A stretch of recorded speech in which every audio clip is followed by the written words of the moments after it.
Hi friends, welcome to my channel. జ్యోత్స్నాకి ఊహించని shock ఇచ్చిన పారిజాతం. అసలు ఇదంతా ఎలా జరగబోతుందో మీరు తెలుసుకోవాలనుకుంటే మా హాయ్ కేస్కే ఛానల్లో వీడియోలను తప్పకుండా లైక్ చేయండి. అలాగే మా హాయ్ కేస్కే ఛానల్ని కూడా సబ్స్క్రైబ్ చేసుకొని పక్కనే ఉన్న గంట సింబల్పై ఆల్ అని క్లిక్ చేస్తే కార్తీక దీపంలో ఏం జరగబోతుందో ముందుగానే మీరు తెలుసుకోవచ్చు.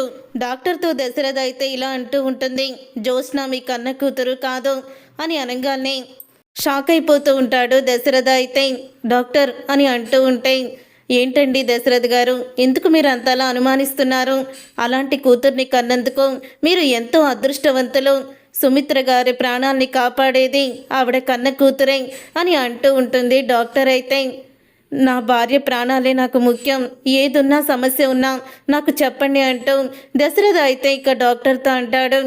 దశరథ బయటికి వెళ్ళంగానే ఇక కార్తీక్ అయితే బిడ్డని కాపాడే ఛాన్సే లేదంటారా అని అడుగుతూ ఉంటాడు డాక్టర్ని. లేదు కార్తీక్, ఏదైనా ఒక ప్రాణం మాత్రమే కాపాడగలము అని అంటూ ఉంటే ఆ మాట విని ఇక కార్తీక్ అయితే చాలా బాధపడుతూ ఉంటాడు. ఇక దశరథ అయితే బయటికి వెళ్ళిన తర్వాత కార్తీక్తో, మీ కూతుర్ని మీరు కనడం మీరు చేసుకున్న అదృష్టమని డాక్టర్ అంటున్నారు. నా కూతురు గురించి పూర్తిగా విషయాలు తెలియక డాక్టర్ అలా మాట్లాడుతున్నారు. ఆవిడ ఎంత గ్యారంటీగా చెప్పినా నాకు మాత్రం ఎక్కడో అనుమానంగానే ఉందిరా అని అంటూ ఉంటాడు దశరథ. అప్పుడే ఆ మాట విని చెప్తూ ఉంటాడు కార్తీక్. అయితే డాక్టర్ అంతలా నమ్మకంగా చెప్తే ఇంకా ఎందుకు మావయ్య భయపడుతున్నావు? డాక్టర్ చెప్పిందే నిజమవుతుంది, అత్తని కాపాడేది అత్త కూతురే అని అంటూ ఉంటే అప్పుడే ఏమోరా, నాకైతే నమ్మకం కుదరడం లేదు. కానీ సుమిత్ర ప్రాణాలు కాపాడుకోవాలి, ఏం జరుగుతుందో ఏమో ఏమీ తెలియడం లేదు. జ్యోత్స్న నా కడుపున ఎందుకు పుట్టిందని ఒక్కోసారి అనిపిస్తుంది. కానీ ఈరోజు సుమిత్ర ప్రాణాల్ని కాపాడేది జ్యోత్స్న అంటే నేను నమ్మలేకపోతున్నాను అని అంటూ ఉంటాడు దశరథ. అయితే నమ్మాలి మావయ్య, నమ్మాలి, కొన్ని విషయాల్లో మనం నమ్మకాన్ని ఉంచాలి అని అంటూ ఉంటాడు కార్తీక్. అయితే ఇక ఇద్దరు కూడా ఇంటికైతే బయలుదేరుతారు. ఇక జ్యోత్స్న అయితే మొత్తం కూడా వెతుకుతూ ఉంటుంది దాసు గురించి.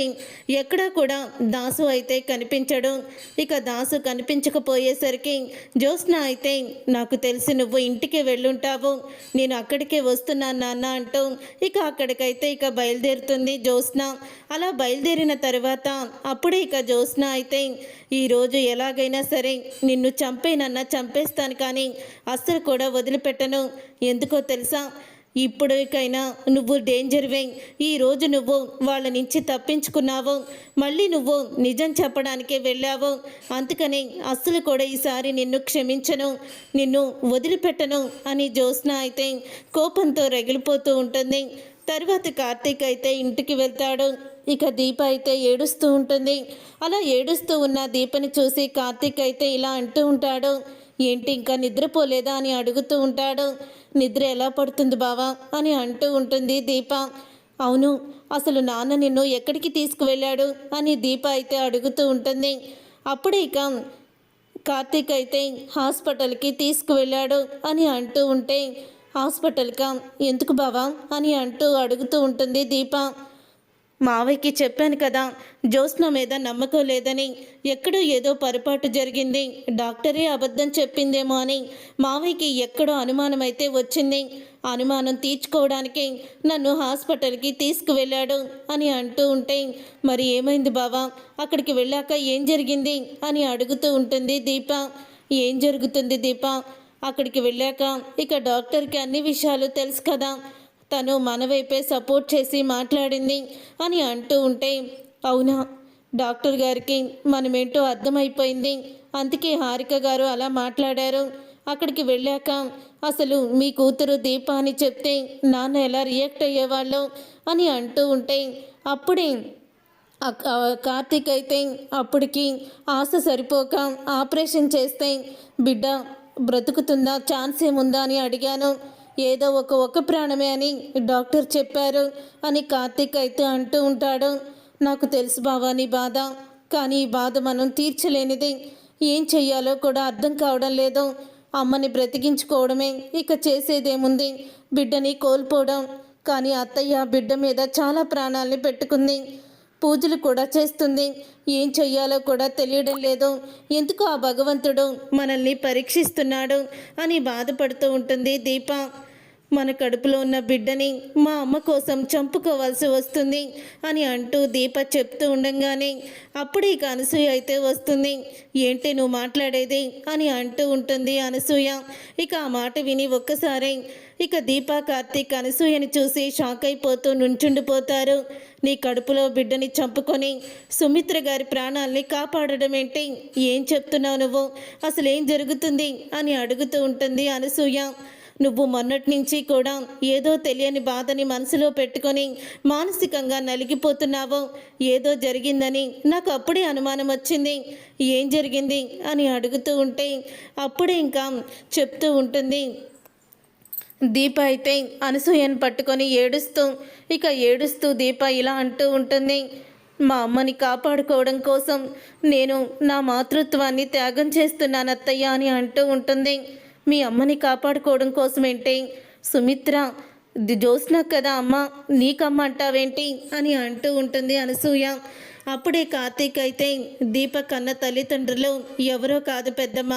దీప కన్న తల్లిదండ్రులు మా అత్తయ్య మా మావయ్యే. దశరథల సుమిత్ర కూతురు దీప శివనారాయణ ఇంటి వారసురాలు అని అనగానే ఒక్కసారి అనసూయ షాక్ అయిపోతూ ఉంటుంది. ఇక అనసూయ షాక్ అయిపోతూ ఏం మాట్లాడుతున్నావు కార్తీక్ బాబు అని అంటూ ఉంటుంది. అవును పెద్దమ్మ, ఇన్ని రోజులు దాసు మావయ్యకి నాకు దీపకి తప్ప ఎవ్వరికీ కూడా తెలియని నిజం ఇది. ఈరోజు మీరు నా మాటలు విన్నారు కాబట్టి మీకు నేను నిజం చెప్పాల్సి వచ్చింది. ఆ భగవంతుడు దీప ప్రెగ్నెంట్ని చేసి మాకు ఆనందాన్ని ఇచ్చి ఇంతలోనే మా బిడ్డని దూరం చేస్తున్నాడు. అత్తని కాపాడుకోవడానికి దీప తన కడుపులో ఉన్న బిడ్డని పోగొట్టుకోవాల్సి వస్తుంది అని చెప్పడంతో ఒకేసారి అనసూయ షాక్ అయిపోతూ మీ అత్తని కాపాడుకోవడం కోసం అసలు దీప కడుపులో ఉన్న బిడ్డ ఎందుకు చనిపోతుంది కార్తీక్ బాబు అని అనసూయ అడుగుతూ ఉంటుంది. అప్పుడు ఇక అత్తకి బోను మేర ఇవ్వాలంటే రక్త సంబంధికులై ఉండాలి. జ్యోత్స్న అత్తకి పుట్టలేదు కాబట్టి జ్యోత్స్న రిపోర్ట్స్ ఆ రోజు తప్పని వచ్చాయి. తర్వాత ఇక దీపాన్ని టెస్టులు చేయించుకోవడానికి వెళ్ళి అప్పుడే దీపే తన సుమిత్ర గారి కూతురని డాక్టర్కి కూడా చెప్పాము. ఆ రిపోర్ట్స్ చూసి దీప శాంపిల్స్ మ్యాచ్ అవ్వడం చూసి డాక్టర్ కూడా షాక్ అయిపోయింది. కానీ కడుపులో ఉన్న బిడ్డకి ప్రమాదం, బోన్ మ్యారో ఇస్తే కడుపు పోతుందని, కడుపులో ఉన్న బిడ్డ చనిపోతాడని చెప్పారు. అప్పుడే ఏం చెయ్యాలో కూడా దిక్కుతోచని పరిస్థితుల్లో ఉన్నాం. రోజు రోజుకి సుమిత్ర అత్త అనారోగ్యంతో దిగజారిపోతుంది. అత్త ఏమైపోతుందని మావయ్య కూడా చాలా బాధపడుతున్నాడు. ఇక వాళ్ళ బాధని చూడలేని తన కూతురే ఈరోజు తల్లి ప్రాణాలని కాపాడుకోవడం కోసం బిడ్డని కోల్పోతుంది అని అంటూ ఉంటాడు కార్తీక్ అయితే. అప్పుడు అది విని ఇక అనసూయ షాక్ అయిపోతూ ఉంటుంది. నీకు పుట్టపోయే బిడ్డ మీద చెల్లి ఎన్ని పంచి ప్రాణాలని పెట్టుకుంది. అర్ధరాత్రి లేచి మా అమ్మ నా దగ్గరికి వస్తానంటుంది, మీ మధ్య పెరుగుతానంటుంది అంది. తర్వాత రోజు నువ్వు ప్రెగ్నెంట్ అని తెలిసింది. వాళ్ళ అమ్మే నిజంగానే మళ్ళీ పుడుతుందని చెల్లి ఎన్నో ప్రాణాలని పెట్టుకుంది నీ బిడ్డ మీద.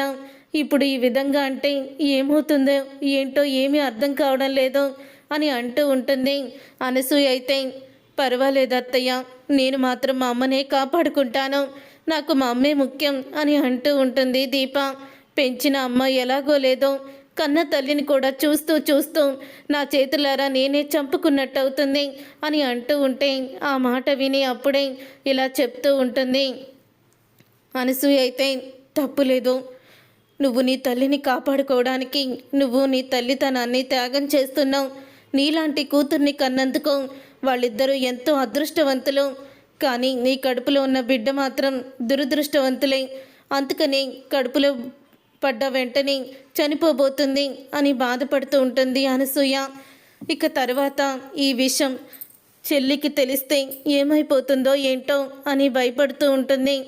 అనసూయ గారు ఎవ్వరికీ కూడా ఈ విషయం చెప్పొద్దు అని అంటూ ఉంటాడు కార్తీక్ అయితే.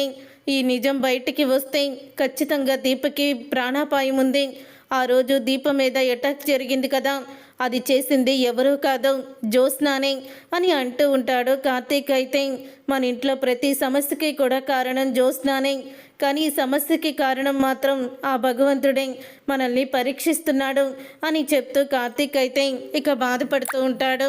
కార్తీక్ అలా బాధపడుతూ ఉండడంతో అది చూసి అనసూయ అయితే మీ ఇద్దరికి చేతులెత్తి మొక్కాలని ఉంది, కానీ చిన్నవాళ్ళు అయిపోయారు, ఆయుష్ తగ్గిపోతుందని ఆలోచిస్తున్నాను.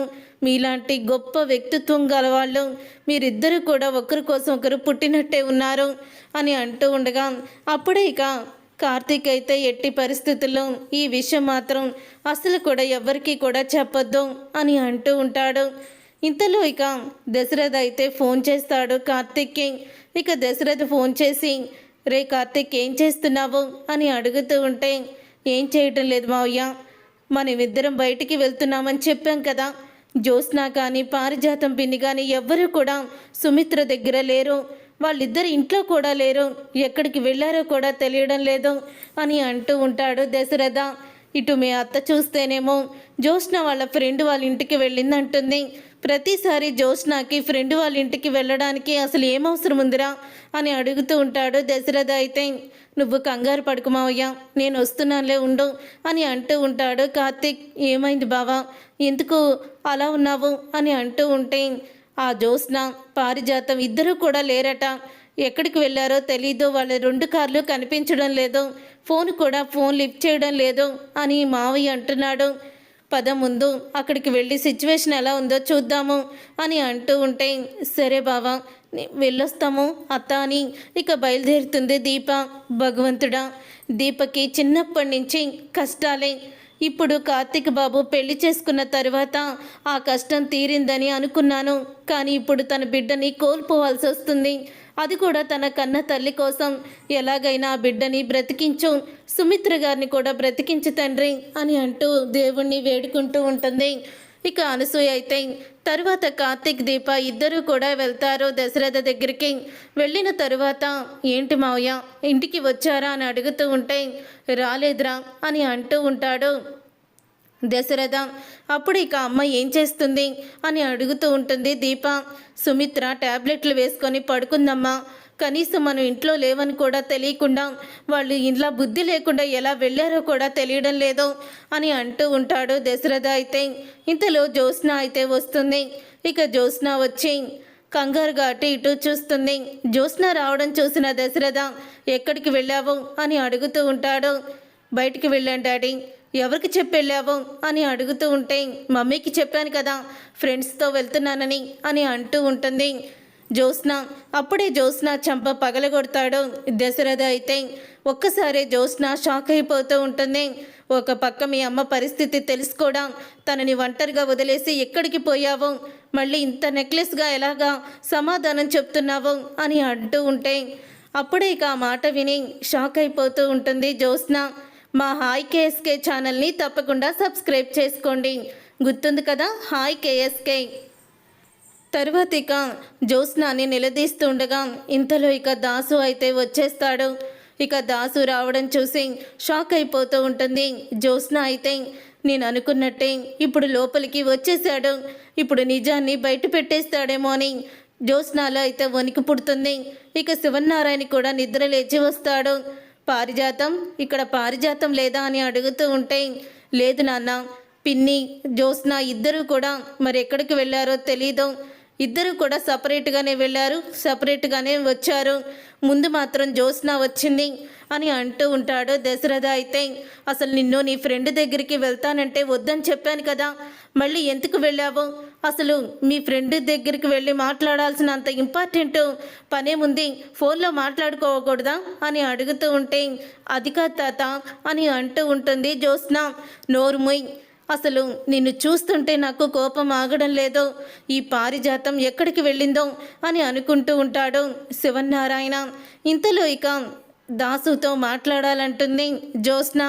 ఇక దాసు అయితే అన్నయ్య నీకు ఒక నిజం చెప్పాలి, అదేంటంటే అని అంటూ చెప్పబోతూ ఉండగా ఇంతలో ఇక పారిజాతం అయితే ఇంటికి వచ్చేస్తుంది. ఇక పారిజాతం ఇంటికి వచ్చాక అక్కడే ఉన్న దాసుని చూసి అంటే ఈ దుర్మార్గురాలకి మళ్ళీ నా కొడుకు చిక్కేశాడు, అసలు దీన్ని వదిలిపెట్టకూడదు, దీన్ని ఏం చెయ్యాలంటే అని దగ్గరికి వెళ్ళి ఇక గొంతు పట్టుకుంటుంది పారిజాతం. అలా గొంతు పట్టుకోగానే ఒక్కసారి అందరూ కూడా షాక్ అయిపోతూ ఉంటారు. అప్పుడు ఇక సుమిత్ర అయితే ఇలా అంటూ ఉంటుంది, అత్తయ్య గారు ఏం చేస్తున్నారు, చెప్పండి ఏం చేస్తున్నారు, వదలండి అంటూ గట్టిగా ఇక లాగుతూ ఉంటుంది. నువ్వు ఆగు సుమిత్ర, పిన్ని ఏంటి ఆవేశం అని అంటూ ఉంటాడు దశరథ. ఆవేశం కాదు, దీని మీద నాకున్న కోపం. ఎందుకే నా కొడుకుని కిడ్నాప్ చేశావు, నా కొడుకుని కిడ్నాప్ చేసి ఎందుకు దాచిపెట్టావు అని అంటూ ఉంటుంది పారిజాతం. ఇన్ని రోజులు కూడా నువ్వు నా రక్తమేనని నీకెంతో సపోర్ట్ చేశాను కదే, కానీ ఈరోజు నువ్వు సుమిత్ర కన్న కూతురు అని తెలిసింది. తెలుసుకున్నాక ఇక నిన్ను నా మనవరాలుగా నేనెందుకు చూస్తాను, నా కొడుకుని నువ్వే కిడ్నాప్ చేశావని కార్తిక్ గాడు ఎన్నోసార్లు చెప్పాడు, కానీ నేను మాత్రం అస్సలు కూడా వాడి మాటలు నమ్మలేదు. నమ్మకపోవడం కాదు, అసలు నువ్వు నన్ను నమ్మనివ్వలేదు, నువ్వు నన్ను మాటలతో మాయ చేశావు అని అంటూ ఉంటుంది పారిజాతం. ఇక పారిజాతం అన్న మాటలకి అప్పుడే ఇక అది కాదు గ్రాని, మనం తర్వాత మాట్లాడుకుందాం, ముందు నీ కొడుకుని తీసుకొని బయటికి పద వెళ్దాం అని అంటూ ఉంటుంది. ఆగో, ఏం జరుగుతుంది ఇక్కడ నాకు తెలియాలి, పిన్ని నీ రక్తం జ్యోత్స్నాని ఎందుకన్నావు అని అడుగుతూ ఉంటాడు దశరథ.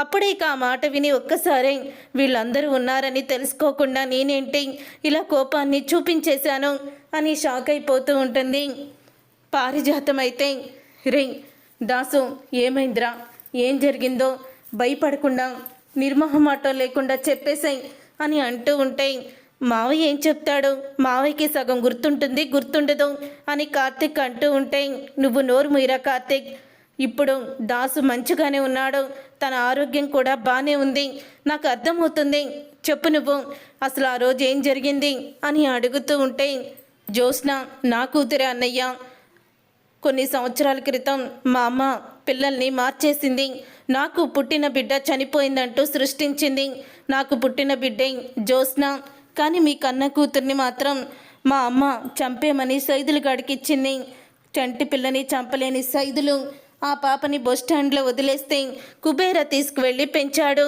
అని అనడంతో, కుబేర అంటే ఎవరు అని అడుగుతూ ఉంటాడు దశరథ.